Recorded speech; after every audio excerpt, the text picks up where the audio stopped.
Hey y'all, it's Mrs. Farmer Brown. Welcome to the seed starting series, part 3.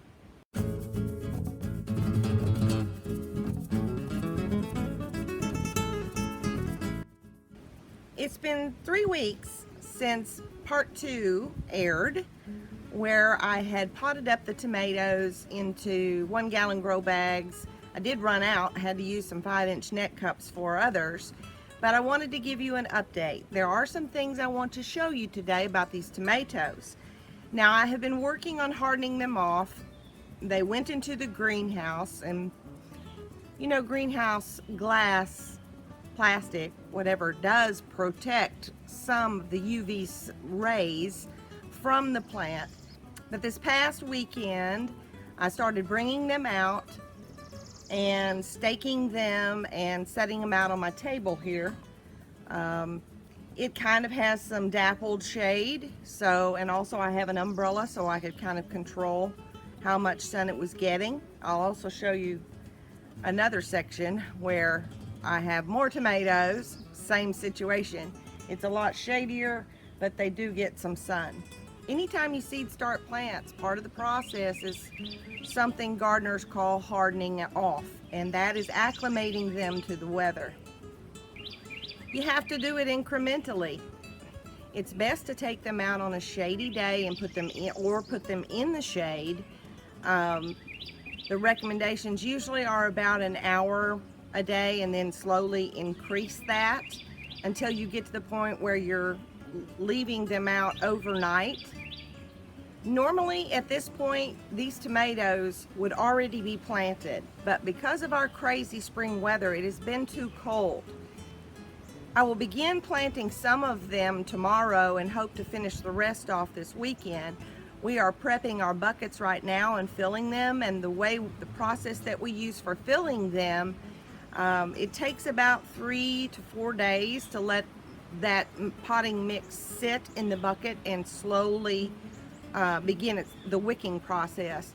And if you don't know what I'm talking about, tune in to the next series that I'm going to be doing. We're going to be following our garden all along for 2018, showing you what we're doing, what we're planting, and how we're doing all of that.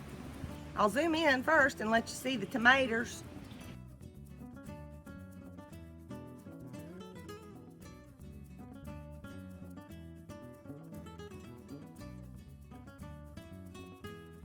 One more issue I want to talk about, and this isn't just for tomatoes, it's for any of our vegetable plants, are bugs and fungal yucky stuff.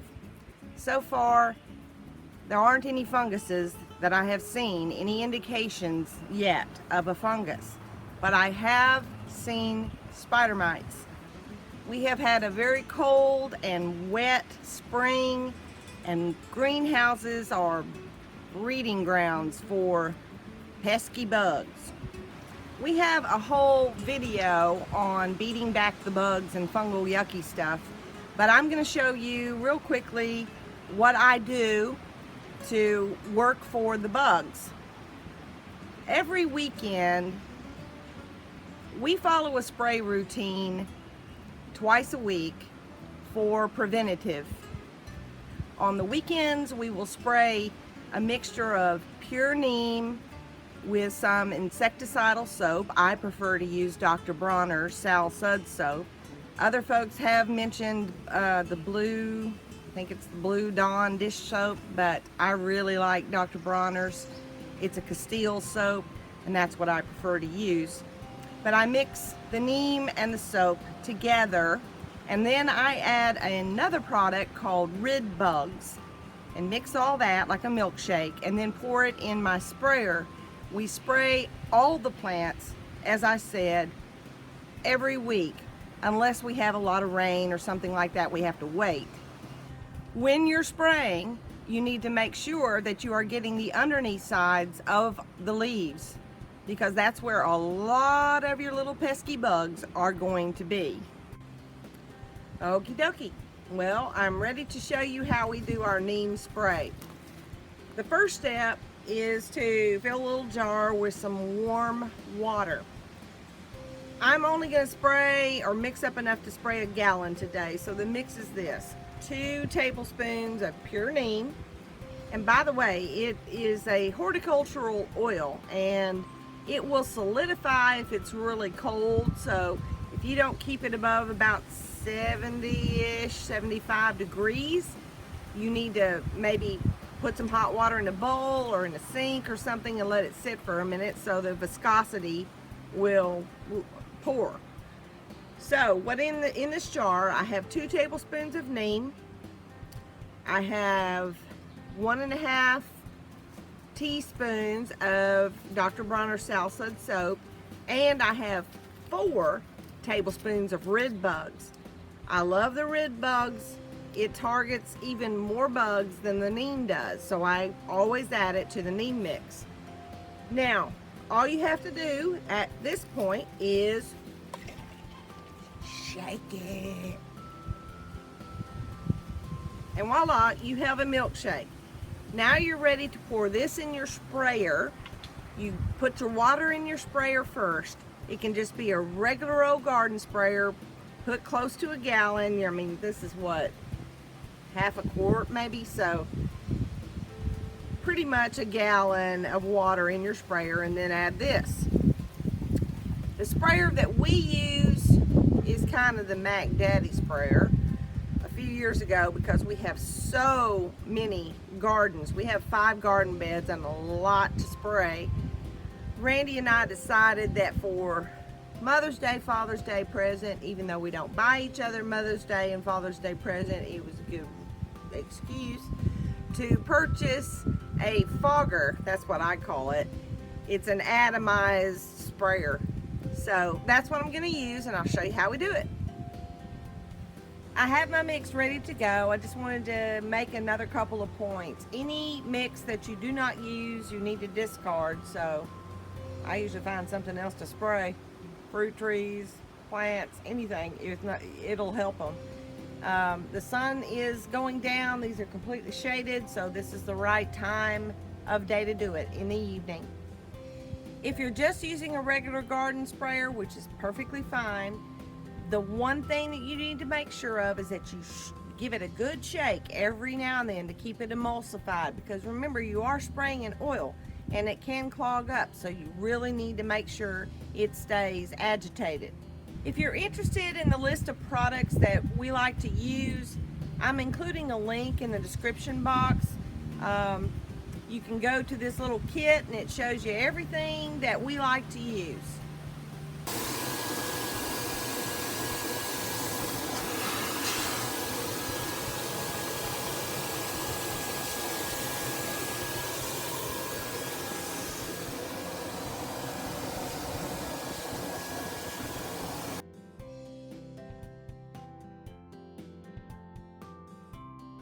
The question about do you pinch off the flower buds off of your tomatoes comes up all of the time, and the answer is yes, while they're still small. The reason for doing that with not just the tomatoes, it's the peppers, any plant that starts to flower and it's too small. The reason for doing that is because you need to send the message to the plant to grow and get bushier, therefore giving you more fruit, versus using the plant's nitrogen to set the fruit. See, when a plant is growing, it will take up the nitrogen from the soil. But once it starts to fruit, it tends to take the nitrogen from the lower leaves of the plant so that it can develop that fruit, using the sugars to develop that fruit into ripening. Have you ever noticed when your tomatoes get big and tall, a lot of times the lower leaves look like they're dying and yellowing? Well, that's because the plant is using the nitrogen from those lower leaves to set fruit and to ripen the fruit. By the way, once fruit sets and ripens, there will be no more fruit produced below that point on the vine. You can prune off your lower leaves below the first fruit set and just do some maintenance pruning throughout the season. Also, when you start to see those lower leaves yellowing, you can give your plants a booster shot of foliar feed. This Dr. Earth's homegrown organic for tomatoes. If you'll notice, the concentration there of the NPK is 573. Those three numbers on the fertilizer represents the value of the three macronutrients used by plants. The macronutrients are nitrogen, the N, phosphorus, the P, and potassium, the K, or NPK for short. The higher the number, the more concentrated the nutrient is in the fertilizer. You want your plants to have thick stems and a lot of branching, so it's important to pinch off the blossoms. Okay, tomatoes are not the only thing I grow. We have 126 buckets that we fill and 2 kiddie pools that we put corn in. So a friend of mine on a Facebook post asked me about my peppers because I had mentioned that I top them out. And she said, would you please do a video of how to do that? So I'm going to show you that now on how to top out peppers. Topping out peppers is basically, you do it for the same reasons that you pull blossoms off, but even more so. Topping them out, even though it looks brutal, it looks like you're scalping them, you are actually telling the plant to grow a sturdier stem and a whole lot more branching. And remember, just like plucking the blossoms off, plucking them off does the same thing, and it tells them to grow more branches, which means more fruit, more veggies. This is a bullnose sweet pepper. And as you can see, it's got 1, 2, 3, 4 sets of true leaves and a lot of new ones starting to pop up in the center. I could just cut this small little tip out, but I'm actually going to take that bigger leaf out too. That's all you do, is take a little snip. This is a Mamma Mia Giallo. Snip it off right above the leaf. This little jalapeno, I must have actually gotten 2 seeds in there and I didn't catch it before it grew. It's too late to separate that, I think, so I'm just leaving them. And I'm going to snip there.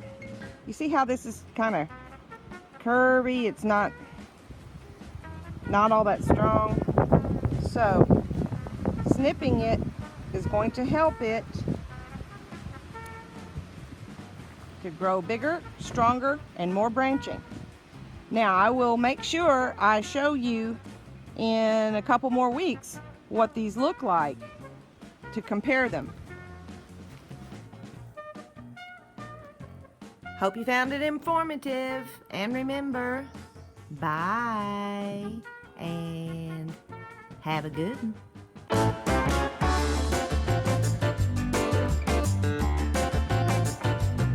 Well, it's been 3 weeks since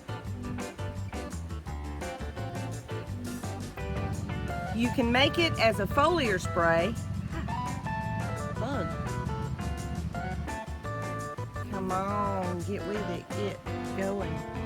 Oh, compost, additional compost per mitten. Well, it's been